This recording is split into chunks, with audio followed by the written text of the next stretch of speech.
You're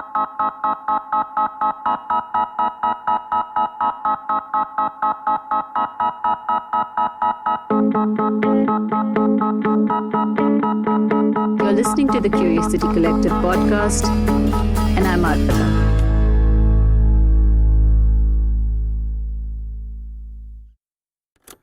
Can you introduce yourself, please? No. The great thing about doing anything with kids is that you have to be geared up for the unexpected and the hilarious. Here I was, all ready with my notes and questions, trying to chat about the coronavirus and the lockdown.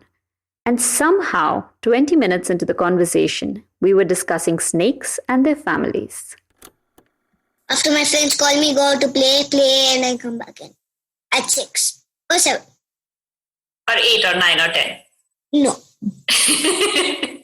And before 8, everyone should actually go back home. But luckily, no one is allowed. Okay, that sounds nice. Because snakes come at 8. What? Really? Snakes have a timetable and they're like, oh, it's 8 o'clock, children, go home. Now it's time for us to play? Yeah. Yeah. And this is just the beginning of us looping into a discussion on habits, habitats, and rights of baby rat snakes to play spaces. And it's not only the many tangents that conversations with children take, it's also the laughter and giggling which remains despite the mayhem that the world feels like these days. So even though we were talking to kids about the pandemic, somehow the conversations didn't feel quite as heavy, and that lightness is just what kids bring to our lives, really. But I am getting so ahead of myself here, so let me begin with introductions.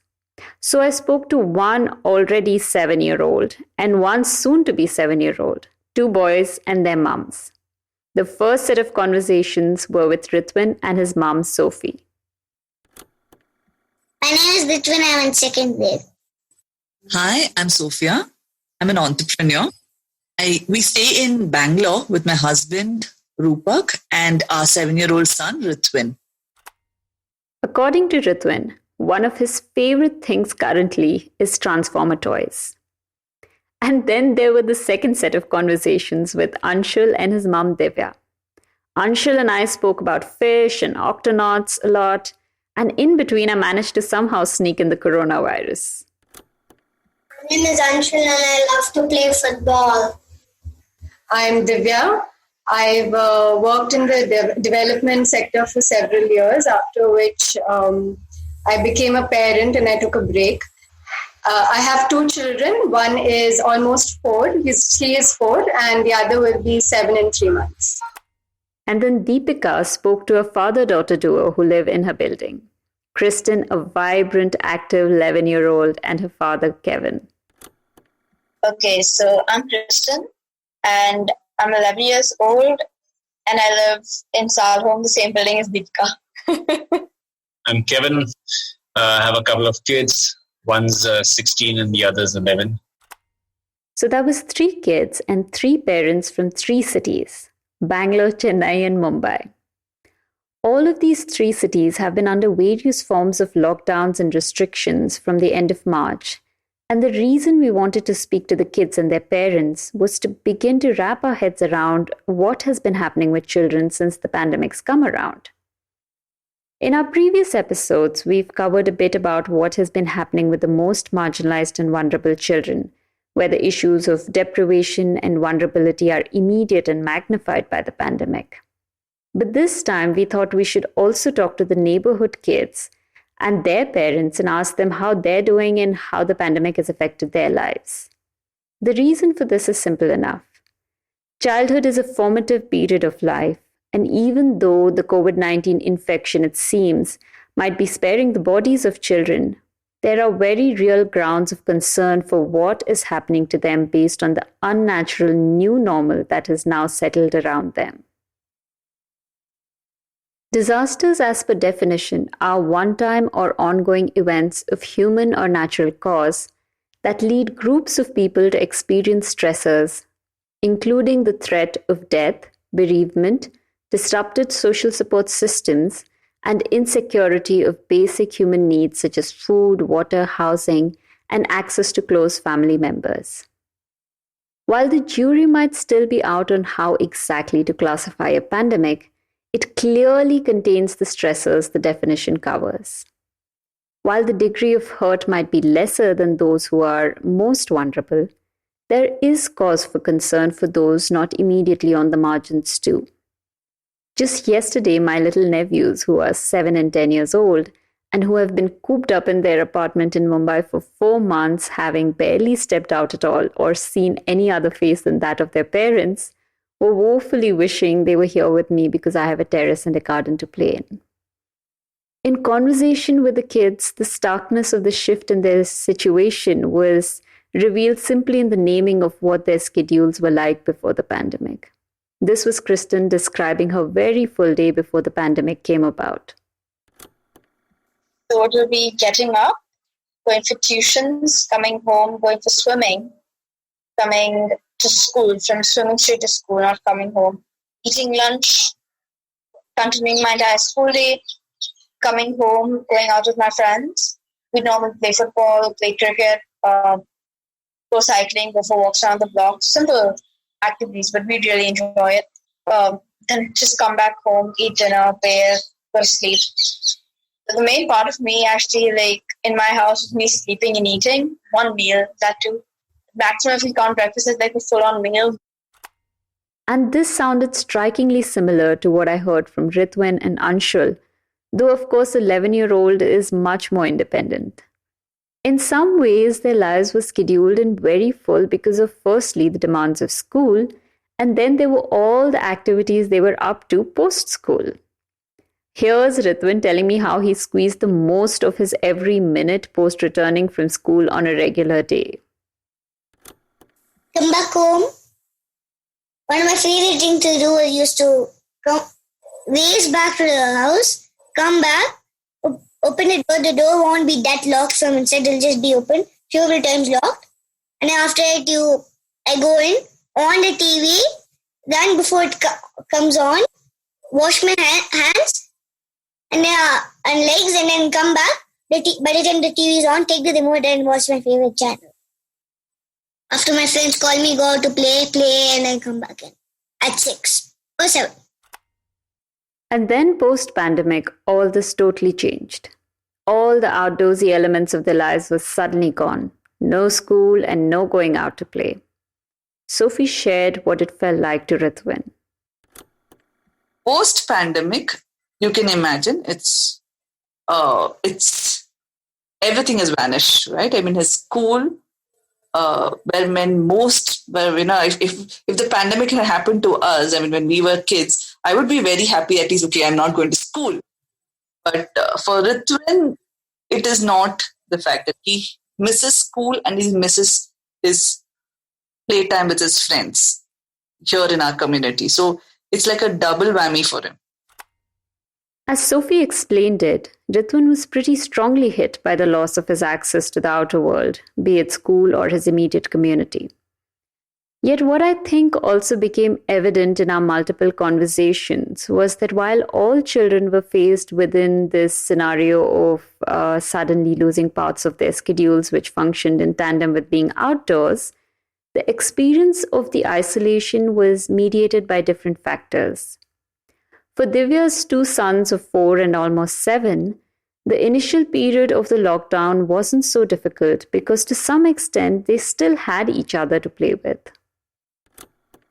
They took it in their stride in that sense, and we used to make up by playing a lot with them, and we still do. But at that time, especially, we would be in their room, and we would make sure that we were playing with them and being with them at that time, and trying not to let them feel the absence of their friends as much during that period. But then when the lockdown actually came, they saw that their friends are not downstairs and everything. And in the beginning, like, they were quite energetic and they played around a lot. I mean, a different sort of energy, when school is closed and you're just home and there's nothing really stopping you from doing anything. For them, Divya said, it took time for the experience to sink in. For 2 weeks, the boys were happy to be free from school and just be playing with each other, happy in their totally open days of endless play. But slowly as the weeks passed, the unnaturalness of the situation began making its presence felt even with them. The difference in outcomes between the two homes spoke to me of two elements that might decipher a child's experience during a lockdown. One is having a sibling of maybe similar age to share the experience with. And two, of course, the personality of the child involved. Some children are more gregarious and outgoing, while others are happier by themselves. Meanwhile, our conversation with Kevin pointed to one more important factor. That of how being a different age group spoke to how the situation impacted you.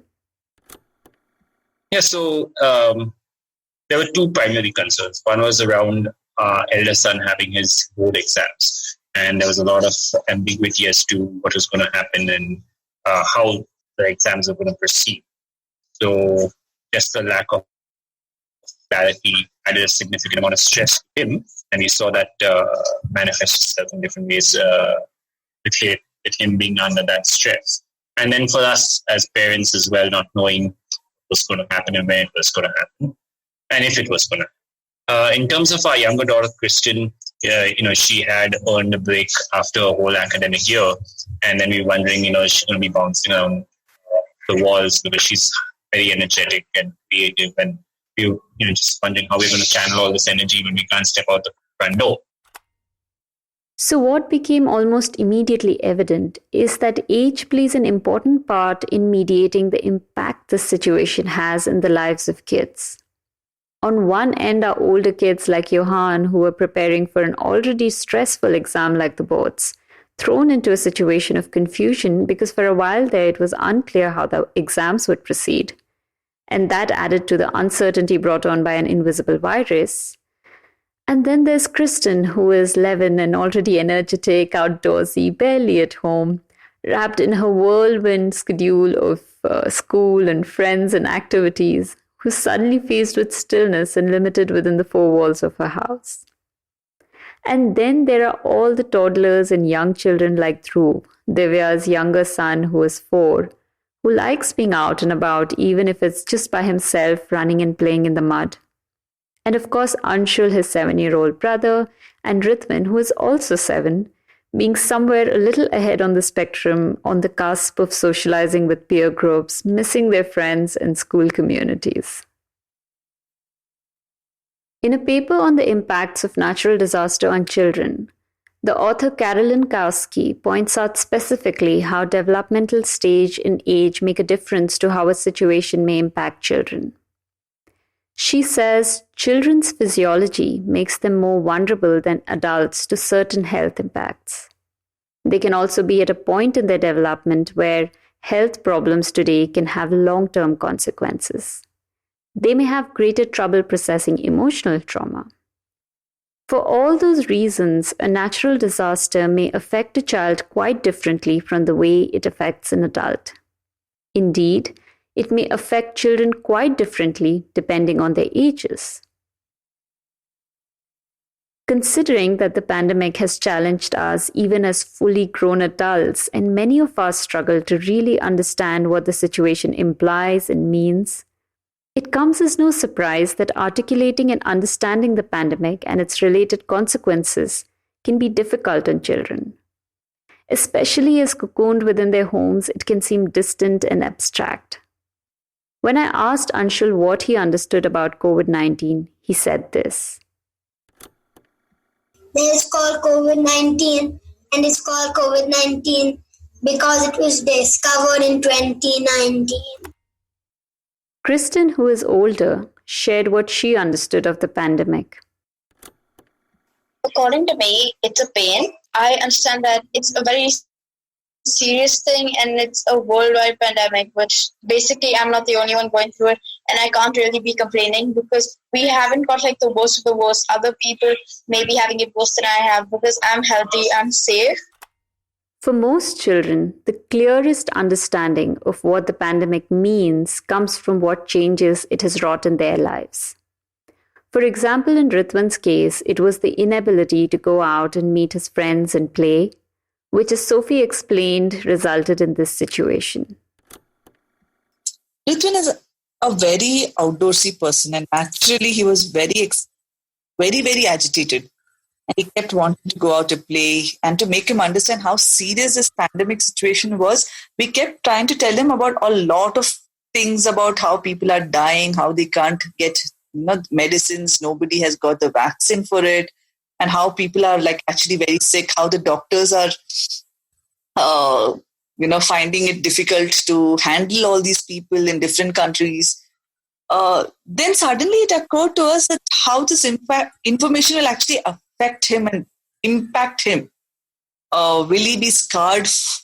Will he be worried? Will he be thinking or be preoccupied with the concept of death? Sophie's concerns are very real. Research confirms something that most parents know instinctively. Stress flows both ways. Stressed parents, which frankly let us admit is almost all parents right now, might inadvertently pass on their stress to their children, leading to behavioral issues and vice versa. Yet stress can have a lasting effect on children's long-term well-being. Hence, being sensitive to what we pass on to children is important. How we share, curate, speak of, internalize, and express our views about the situation is important. Sophie explained how once they became cognizant of how their own preoccupation and sharing of the negative news cycle might be affecting Ritwan, they changed strategies. So what we did was we started looking at the positive news. We ourselves started consuming positive news and in turn giving him positive news. And that has helped because it's giving him hope more than actually giving depressing concepts of, the number of cases in Bangalore, in Karnataka, in India, across the world. We're now looking at, of what is how are people progressing in finding a solution in terms of vaccine? How quickly are people able to turn out PPE kits? How quickly are people being able to screen so many people? So those news we try and give it to our son more than the number of deaths. So that I think has shifted the vibes around our place. She shared how this didn't necessarily address the issue of not being able to play because that's a difficult one. But it did help them create a more positive entry point into the complex conversation on the pandemic. Divya, on the other hand, shared that though it didn't seem like her two boys were very preoccupied with the coronavirus and its outcomes and seemed largely happy within their own worlds, the virus did pop up once in a while in questions about the well-being of the elders of Anshul's life, like his grandparents and his great-grandmother, because he had heard that it affects older people more. Interestingly, though, another maybe slightly unexpected place where the coronavirus showed up was in their play. Then they kind of created a contraption to kill the coronavirus. And I don't remember exactly, but in between a dinosaur ate the coronavirus, so they had to kill the dinosaur. and then we've also in between played doctor. So my elder son kind of created this medicine called Chronofix, and he was administering it to all of us because we had coronavirus, and he would tell us exactly how to kind of have the medicine and things like that, and then we would be fine. And more recently, my younger one created something where he was turning coronavirus into water. He was transforming the coronavirus into water, and at the end of which he kind of told us that now, coronavirus is gone and we can go out and play.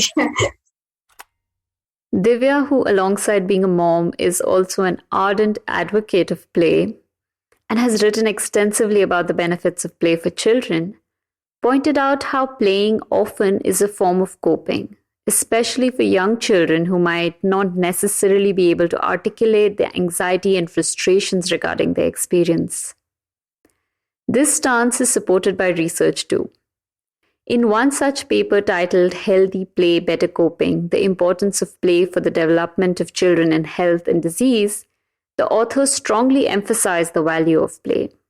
They say from a therapeutic perspective, play as intervention is valuable because play 1 regulates negative affect and diminishes stress, 2 facilitates coping with adverse events, 3 is useful for processing new information both cognitively and emotionally by allowing for order and integration. 4 is a safe way to practice new behavior and experiment with solutions. 5 stimulates fantasy and creative or divergent thinking. And 6 stimulates the development of empathy. These are all precious qualities that we all wish to cultivate and support in our children. It is also the reason that play is one of the first tools used to stabilize and bring normalcy to the lives of kids living in conflict situations. Play is central to the well-being of children. Not just their emotional well-being, but also their physiological and social well-being. This also means, though, that the long-term lack of access to the outside and to peer groups is a very justified concern. In our previous episodes, we've also spoken to the therapeutic effects of nature on humans. This issue of playing outside has been made all the more complex where people who are living close together, in apartments for instance, might be making different choices for their children. While some still send them out to play with other children, many other parents have made the decision to keep the kids home. See, the thing is that our son is a very chatty and social kid, right? I mean, and I keep wondering what all of this isolation will have. This time, the isolation during this time will have a long-term effect. Like I can see him already being sad, gloomy. I see, random shifts in his, behavior where he's, crying one moment, weeping, throwing a lot of tantrums. And one of the most important things is that he feels that his friends who are continuing to play outside will forget him when he gets out after the pandemic. Keeping an eye out for behavioral shifts is important in understanding and responding to how our children might be feeling and managing their sense of loss. Because really, the loss is very real. It was obvious in the conversation with each child. For children, self-directed, unstructured play, either alone or with their peers outside, is also often the moment where their unlimited energies are most occupied, and when they experience for a short while a space free of expectation and outcomes, a space where they can just be, independent and unsupervised, genuine protagonists of their own lives. When we asked kids if they had questions and concerns for the future, they all had the same question and the same tone of frustration. Here's Kristen putting it across strongly. When will this end? Are we at the worst part of the pandemic, or is it going to get worse? And when is the next time I can actually go out and leave my house? Because you can do that now, but you're still running a huge risk. When will the risk be so low that I can actually go? They're I'm free! Ritwin added his conundrum to this issue. He told us in the conversation how, because of all the excessive energy he had that he could not use being cooped up in the house, he was finding it hard to sleep. He explained it like this. I have energy to stay awake, so yeah. You still have energy to stay awake? Yeah. Why do you have the energy to stay awake? Because I don't get to play. I don't use my energy to gather out. It's been more than 4 months of the pandemic now, and parents have been grappling with the many shifts and changes that have come through this period. The range of questions that their children are putting in front of them every day. As Radhika, the founder of the NGO Astha, said in our previous episode, parents have tremendous experience and wisdom that they intuitively apply to these situations. So we inquired what methods of coping they had found that helped their children. Kevin shared how working with Kristen on her day and adding new elements to it helped settle her down. Had it been no lockdown, she would have been getting up early and going cycling with her friends. And that would have been something which she had done in previous vacations. So that represented a change in the routine. That there was an initial lethargy to, hey, why do I even need to get up in the morning? There's nothing that I can need to necessarily look forward.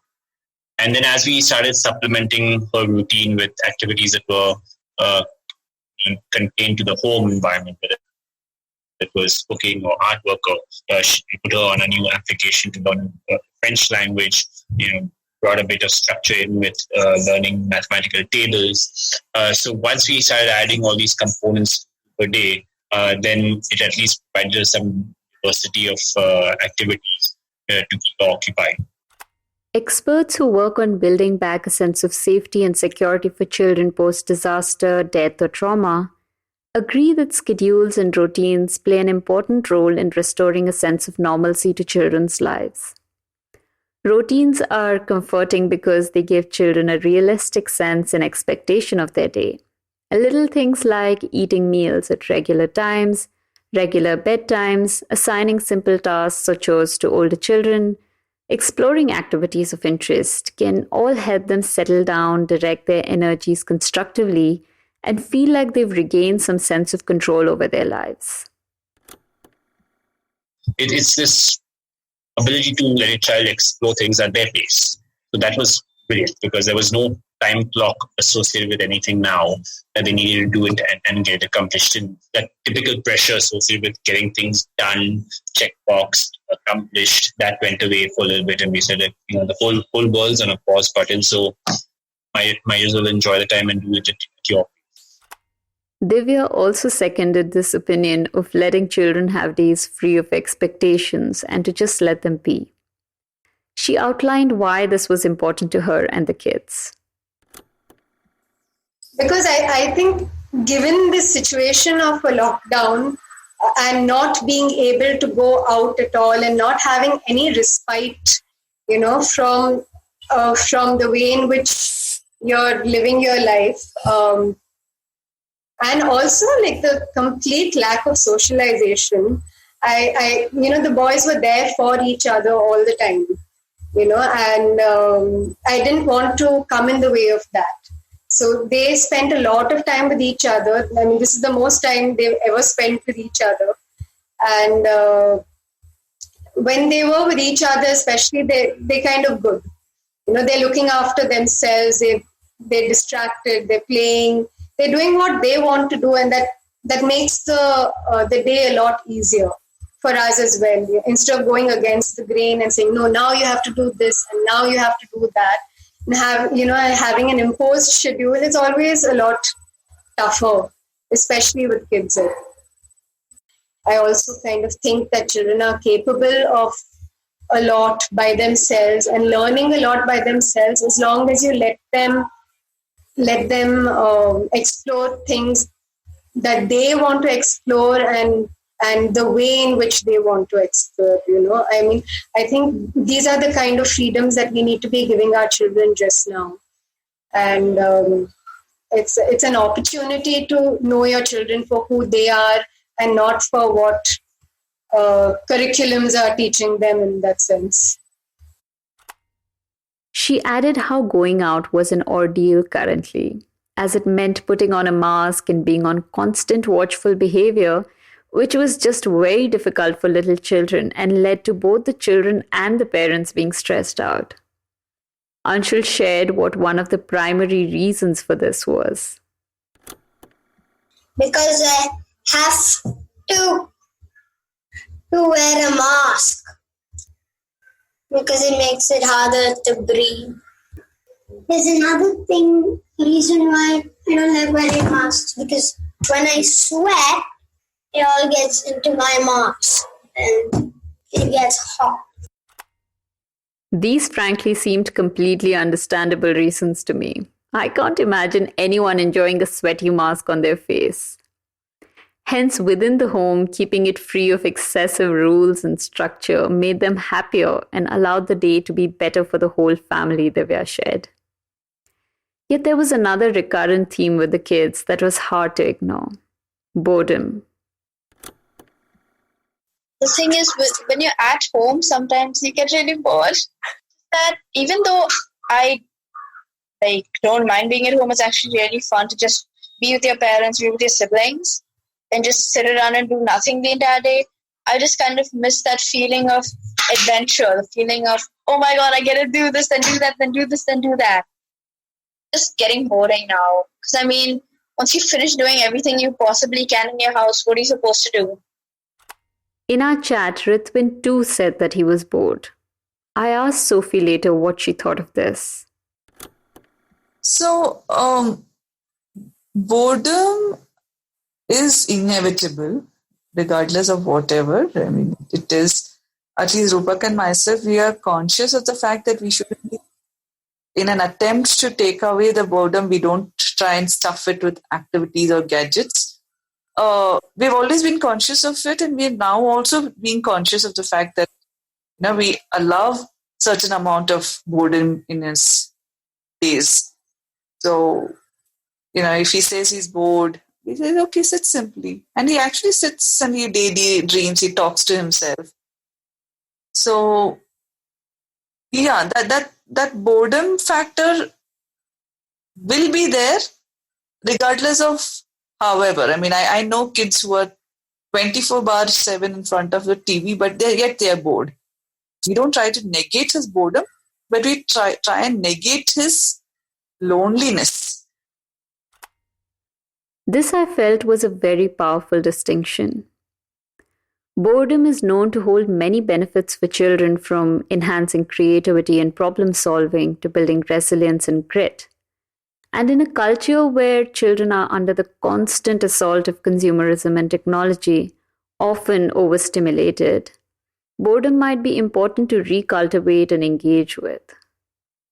Yet on the other hand, loneliness, even in an adult, can be devastating for one's overall well-being. Making the distinction and being mindful of it felt very important. It also says something about the difficulties of being both a child in the times of the coronavirus and a parent in these times. Negotiating the world of reality, even as we protect our children, is a hard task. What was interesting to me was how both Kevin and Divya emphasized the value of gratitude in negotiating this thin line. Then we've also, we didn't want to shelter them completely from what's happening in the outside world. So we have told them that, lots of things are kind of come to a standstill, and there are lots of issues, especially with regard to employment and jobs and animals. They're very fond of animals. So one of the things that we did is that we kind of encouraged them to donate to a couple of animal charities. So just so that they understand that, that it's not just them who are facing the impacts of things. And it's a moment where I want to shelter them as much as possible as a parent, but I also feel the need for them to have a little glimpse of the reality. Another set of lines to negotiate, it seemed to me, was within the parents themselves. Their internal worlds where they were juggling so many identities and responsibilities. They all agreed that to be better parents, putting aside the parent hat for a bit of time every day was very important. Caregiving, after all, begins with the self. These conversations with the children and the parents confirm something very vital that has been embedded as wisdom within the child rights community. That each person, including every little child, is uniquely knowledgeable about their own lived experience and deserves to be heard. Considering that we were speaking to children and adults from the Indian middle class, we were maybe expecting to hear similar things. Yet what we heard instead were a wide range of ways in which both children and adults were finding ways and means to cope and be irrespective of these trying circumstances. There are no easy answers to the questions that the pandemic has been putting in front of us. Yet in sharing their struggles and their triumphs, these set of families gave us a glimpse into the process, substance, and struggle that long-term resilience is made of. I'll leave you with a thought shared by Divya that maybe sums up our collective hope for our children.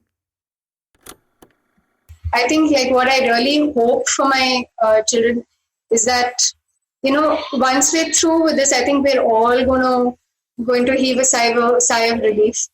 And think about all the things that we missed during this period, going out, socializing, being with people, whatever. But I do hope that on hindsight, that they kind of realize that we gave them this time and space to play around and just be, and that they were okay. A very special thanks to Divya and Anshul, Kevin and Kristen, and Sophie and Ritwin for generously making time for us and chatting with us on such short notice.